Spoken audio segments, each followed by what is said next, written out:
오늘은 열로 암세포를 죽이는 항암 치료 중에서 가장 부작용도 적고 고통도 없는 방법을 소개시켜 드리고자 합니다. 여러분, 우리 몸에 한 번 생긴 암세포를 어떻게 하면 죽일 수가 있을까요? 많은 방법들이 떠오를 텐데 대표적으로 암세포를 직접 몸에서 떼어내서 없애는 수술적인 방법이 있을 수 있겠습니다. 이게 일반적인 암세포 제거 수술이 되겠고요. 그 다음이 약물을 써서, 즉 항암제를 써서 암세포를 죽일 수가 있습니다.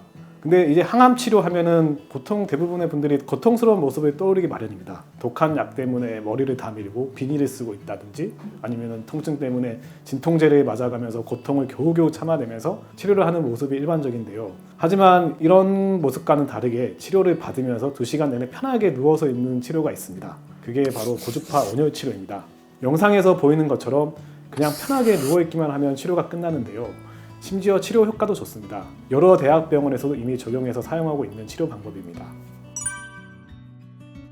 이게 우리 몸의 일반 세포들도 뜨거우면 죽잖아요. 암세포도 마찬가지인데, 근데 이게 희한한 게 암세포 같은 경우에는 정상 세포들보다 조금은 쉽게 죽습니다. 정상 세포 같은 경우는 열이 42도까지 올라간다면은 혈관 확장, 바소딜레이션 과정을 통해서 열을 효과적으로 발산시켜 살아남는데, 암세포 같은 경우는 비정상적인 세포 분열을 하면서 그와 비례해서 급하게 주변 혈관들을 생성시키다 보니까 42도 정도의 고열이 발생하게 되면은 이 혈관 확장 기능이 떨어져 있기 때문에 효과적으로 열을 발산하지 못해서, 즉 영양 공급이 되지 못해서 암세포가 사멸을 하게 됩니다. 그리고 이 열이라는 게 또 중요한 이유가, 우리가 감기가 걸리면 체온이 올라가잖아요. 그래서 이게 전체적으로 이 체온이 올라가는 게 면역력을 상승시켜주는 효과가 있는데, 우리가 감기를 극복해내듯이 고주파 온열 치료를 통해서 체온을 올리면 면역력을 상승시켜 암세포를 억제할 수 있습니다. 우리 몸의 온도가 1도만 올라가도 면역력이 100% 상승합니다.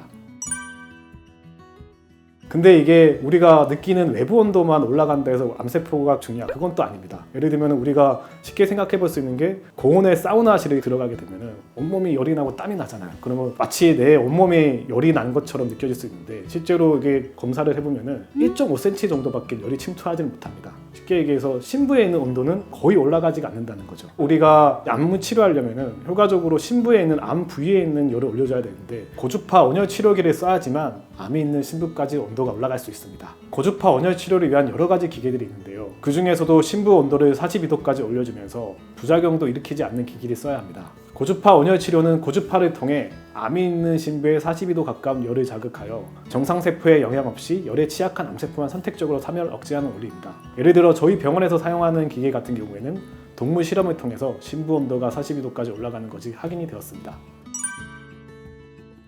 의학의 아버지인 히포크라테스가 말하길, 질병이 생기면 약으로 먼저 치료하고, 약으로 안 되면 수술을 하고, 수술로도 안 되면 열로 치료한다 했습니다. 예전부터 질병의 치료에 있어서 열은 중요한 방법이었고, 그만큼 환자에게 큰 부작용이 없었습니다.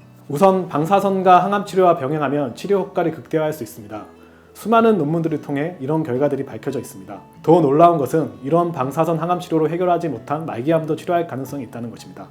최근 학회에 보고된 바에 따르면 치료에 실패한 말기암 환자를 고주파 온열 치료로 치료한 많은 사례들이 소개되고 있습니다. 저는 암 환자라면, 특히 표준 치료에 실패한 말기암 환자거나 재발암 환자라면 고주파 온열 치료를 적극적으로 꼭 받아보셨으면 합니다.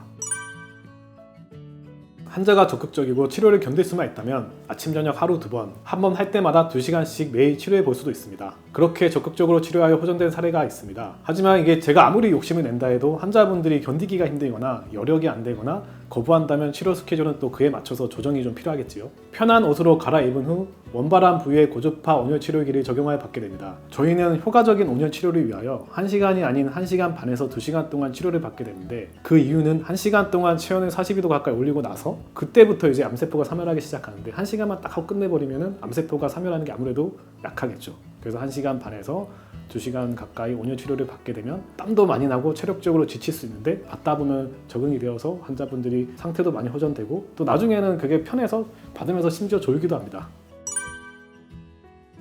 고주파 온열 치료는 부작용이 거의 없다시피 하기에 거의 모든 분들이 문제없이 받으실 수 있으신데요. 다만 수술한 지 얼마 안 되었거나 임산부거나 아니면 인공심장박동기 등의 전자기를 삽입했거나 유방보형물 삽입 환자 등은 고주파 치료를 하면 안 됩니다. 이런 분들을 제외하고는 저는 꼭 고주파 치료를 암 환자라면 시도해 보는 것을 추천드립니다.